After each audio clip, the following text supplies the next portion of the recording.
आपका solar panel hackers के लिए एक आसान हदफ हो सकता है और इसके नताइज तबाहकुन भी हो सकते हैं। आइए पहले ये समझते हैं कि सोलर पैनल कैसे काम करते हैं। एक इमारत का मालिक सोलर पैनल लगाता है। पैनल सूरज की रोशनी को पावर में तब्दील करते हैं। ये पावर फिर सोलर पैनल में नस्ब इन्वर्टर नामी एक डिवाइस तक पहुंचती है और ये डिवाइस पावर को इलेक्ट्रिक करंट में तब्दील कर देती है। यही करंट हम अपने घरों में इस्तेमाल करते हैं। इस सारी कहानी में इन्वर्टर सबसे अहम चीज है। इन्वर्टर एक कंट्रोल यूनिट से जुड़ा होता है। कंट्रोल यूनिट एक तरह का दिमाग होता है जो सार्फिन को सिस्टम ऑन और ऑफ करने और पावर सप्लाई चेक करने की इजाजत देता है। इस कंट्रोल यूनिट को हैक किया जा सकता है।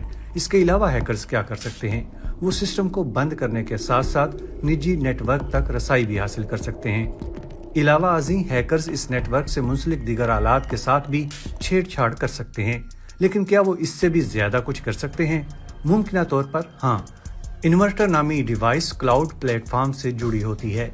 हैकर्स बहुत से या तमाम इन्वर्टर्स को कंट्रोल कर सकते हैं और इन्हें बैक वक्त बंद भी कर सकते हैं और इसका मतलब है मुकम्मल ब्लैकआउट।